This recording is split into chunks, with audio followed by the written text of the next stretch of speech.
Hi, welcome to the course Problem Solving Using Computer Programming. And in this course, we will see what a problem is and how we can find the solution for the problems. And later, we will see how these solutions can be written in a computer program so that we can solve these problems in a easier and a faster manner. So, the course outline we will be seeing about the problem statements, the solution to the problem statements in the way of algorithms and flowcharts. And later we see how we can convert these algorithms and flowcharts into zero code. And also we will see how to find the data from the problems and represent this data in the computer format. And also we will see how the zero code that we have written can also be converted to the computer format. Next we will see how a complex problem can be decomposed into simple solutions, and also we will analyze the performance of all the algorithms that we are writing in C programs. So this is a course outline, and now we are going to see what a problem and what is the solution for the problem and how we can write the solutions in a step-by-step manner.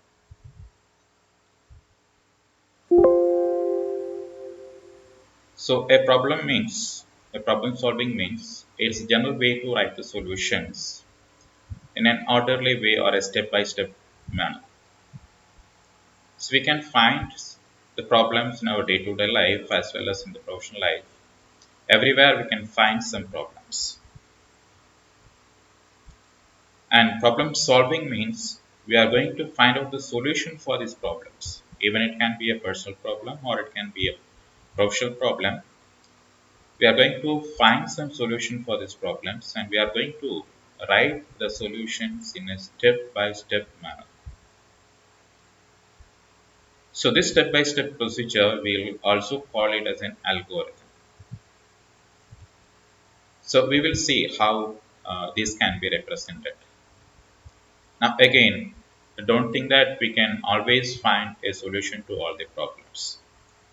That is, not all the problems are solvable. There are some problems that can be solved and there are some problems that cannot be solved with a computer. But because computer cannot think, what the instruction we are giving it is going to do as a task, and computer cannot think. So all the problems cannot be solved with the help of a computer. This is a key understanding we should know before going to problem solving using computer program. So now let us see what are the problems that can be solved with the help of a computer, and also we will see what are the problems that cannot be solved with the help of a computer. Now let us take a simple example that everybody knows. This number scribble problem. The idea of this problem is that, see, we will be having a number that is from 1 to 9. Okay, so this is our number 1 to 9. And we have to take this number into this rows and columns or in the diagonal way in such a way that the total, that is 2 plus 9 plus 4, that can be equal to a 15, or 2 plus 7 plus 6, that can be equal to 15, or in the diagonal if you are taking a 2 plus 5 plus 8, that can be giving a sum that is 15. So whoever who can place this number in the row or in the column wise or the diagonal way, and if they are able to get a total of 15, the player wins the game. So this is the idea behind this number scribble problem. So let us see an example. See, assume that there is a player A and there is a player and the player that is B. So player A starts with the game. Assume that this is empty for the first time, and the player A places a 9 in the particular column or the particular cell. So this is the chance that is given for the A. So A is placing a 9 in the cell. Now the second player, the player may choose a 8 in this location. This is a player B. Okay, the player B is placing an 8 in the location. So you know that we are going to find a solution that either in the row wise or in the column wise or in the diagonal wise, they have to fill the numbers and the total sum must be 15. If this is the case, and again one more condition is there, we cannot place the same number again or the taken number again into the cell. It is not possible. So 8 and 9 is taken. Now the chance is for A. Assume that A is picking the number 2 and he is going to place in this particular location. Okay, so 9 plus 2. So he is trying for a chance that he can place a 4 here and he can win the game. But what happens is the next turn is for the B, and B knows that if this place is left empty, now the player A can win. So what happens here is B will place a 4 here. B is going to place a 4 here. So that the chance for A is now getting reduced. So B blocks the game. So now A cannot fill the 4 here. A cannot continue. Okay. Now A has no other chance. Why? Because 8 is taken by B and 4 is also taken by B. So if this place, the place that is 3 here is left empty, the next turn the B will place the 3 here and B can win the game. So what happens is A will obviously place a 3 here to block the chance for the B to win the game. Okay, so now the left place is 7, 1, 5 and 6. Now the chance is for B. Now what the B can do is B can take a 6 here or B can take a 5 here, and he can confirm that he will be winning the game. Because 4 is already taken by B, so if he places a 5 here, the next turn he can place a 6 and he can win the game. Or in the other way, if he places a 6 here, 1 will be left, he can win the game. So he has two options. Assume that he is going with the option 6. B is going with the option 6. Okay, B is going with the option 6. Now it is the chance for A. Now A can think in this way. If A is placing a 5 here, again a 1 is left for the B and B will be getting the chance to win. And if A tries to fill a 1 here, again there is a chance for B to win here because B can take this path 4, 5 and 6. So two paths are now available for B, and surely B is going to win the game because A has only one chance. A can fill the data anywhere, but since there are two possibilities for B to win the game, B will win the game. Okay, so this is how this game is working.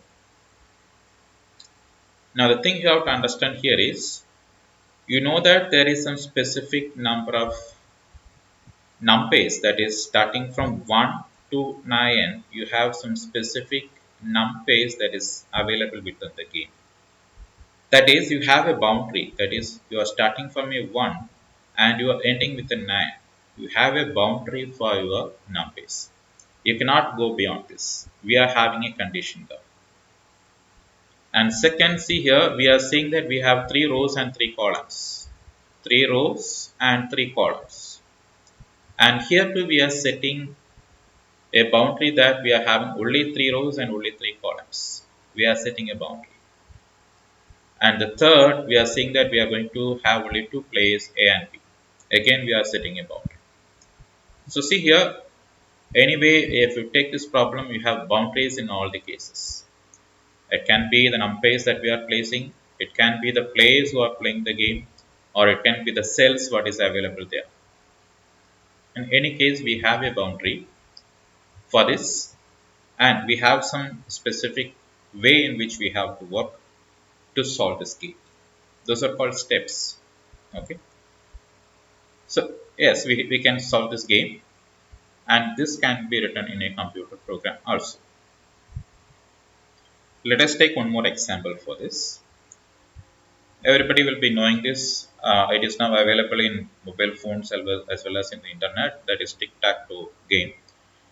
That is, here too we will be having two players. A and B will be the player. So see the boundary here. A and B. We are having only two players. And what the umpires you are going to place here is, it is not an umpire. It is too simple. That is X and an O. Okay, X is one symbol and O is one symbol. These are the two symbols that you can place within this particular chart. And here the condition is, who can win the game? Here the condition is, anybody who is putting the particular symbol in the diagonal first, or in the row first, or in the column first, wins the game. It is similar to the previous case, but here the symbols are used. That's the only change. Okay, here too we can see that, assume that a player A plays the games by placing an X here. Just see the bottom. So player A, the symbol for the player A is assumed to be X, and the symbol for the player B is assumed to be O. Assume. Now player A start with an X in the top, and player B start with an O in the top. Now again the player A, the second chance, he is going to place an X in the bottom. Okay. Now what B does is, B is going to place an O in the middle. And the next chance, in order to block the chance for B to win, A will place X here. Okay. So what happens is, B will try to put a O here. And finally, since X has two chances to win, that is, X can put an X here or here, it has two chances to win. It will put a X here and it will win the game. That is similar to the game that we have just seen now, the number game. Okay. So here too, you see that you have some specific cells, a 3 into 3 cell, and you have only two symbols X and O, and you have some specific way in which you can play the game, and it has some specific constraints to win the game. So see here, everywhere we have a boundary for it. Okay, so since we have a boundary for this problem can be represented in a computer program. Now you may think, which cannot be represented in a computer program. So this is what we are going to see next. Okay, and assume that I'm just going to take some 2-3 cases where we cannot represent these problems into computer. Assume a place where there is a textile manufacturer who is doing his sales, and he finds that his sales is declining due to some reason. Okay, due to some reason, his sales is going down. And what he does is, he is analyzing the other companies, the textile manufacturer companies, and he is seeing that what is happening in the other companies that is improving their market. And he found that almost all the companies were computerized to do the operations, all the kinds of operations. The company, all the other companies has computerized their manufacturing process and all the other process, and they are getting some profit on it. So what the textile manufacturer does here is, this particular textile manufacturer, he just approaches a computer company or a computer solution provider, and he says that, he asks that he want to computerize his textile manufacturing industry. And what does the computer provider will do? He will just take some computer, he will just check for the computer configuration, some hardware, and he will think of some software that can be put on them, and he will just install those hardware, software, everything into the particular industry. The job of the computer provider is over. Now the industry is now computerized. Even after that, again the manufacturer finds that his sales is declining. What's the cause? This is what we have to understand. So what happened here is the problem may be with some particular part that can be in their sales, or that can be in their invoice, or that can be with their production. Okay, they have some problem in some particular place. But when the textile manufacturer is going for a computer provider to computerize his industry, he is not specifying any proper input to computerize their industry. He is not actually saying what is his problem. He is just giving a vague idea that I need to computerize my organization. That doesn't help. Okay, so the problem of this particular person is not solved by the computer, because the problem is not properly defined, or the boundaries of the problem is not defined. This is why I am saying boundaries in the previous two examples also. That is, we have a specific boundary in the two examples that we have seen. The number of uses, the constraints, the winning condition, the number of cells, everything. We have some set of conditions and we have some set of boundaries for it. But when we come to this specific problem, the particular textile manufacturer is not specifying any specific boundary for his problem. This is why he fails in solving his problem. Okay, so if we have such a kind of situation, we cannot solve the problem. A problem must be properly defined, the first thing. And second, we can take another example that one of your friend is depressed, and see a situation where he is not ready to speak with you. That's a situation. He is depressed and he is not ready to speak with you. Now, is it possible to give a solution for you from your side? It's not possible, right? Without knowing what is the reason, you cannot provide a solution to the particular person. And even a computer cannot do this, because the computer doesn't know what is the problem. Without knowing what is the problem, we cannot give a solution for the problem. Okay, just seeing that there is some problem, we cannot give a solution. We should understand what is that problem. Without a proper understanding, we cannot write a solution to any problem. It is not possible. I'll take one more case.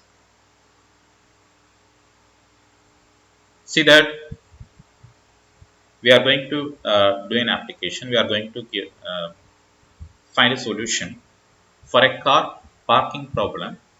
Assume that in a big city like Chennai, the problem is just defined that we are going to give a solution for the car parking problem in Chennai.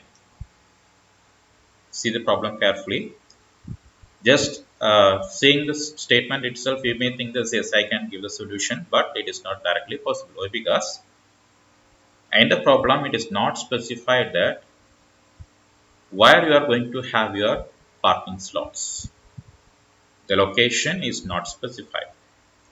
The second, it is not specifying the number of cars that may be coming in for your parking slots. It is also not specified. At least some approximate numbers must be there. It is not specified. And where will you start with? Where will you stop? The location, the number of cars. See, nothing is specified here. Without knowing anything, you cannot write a problem, or cannot write a solution to a problem. Okay, so this is a key understanding you should know. There are problems. The problems can be solved, and the problems cannot be solved. We have seen why we can solve a problem. That is, whenever we have a proper boundary set and whenever we have a proper definition to the problem, we can write the solutions. And these solutions can be taken to a computer also.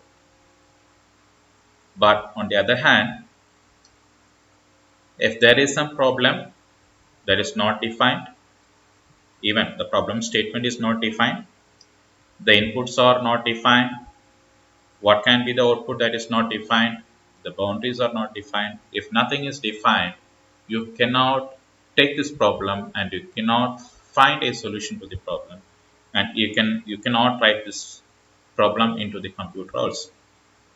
It is not possible. So this is about problems, the different kinds of problem, that is solvable problem and a non-solvable problem. This is what we have seen now, and in the next part we will see some of the real life problems, and we can see how these problems can be written step by step, or we will call this as algorithms. So this is what we are going to see in the next part. So we are winding up here.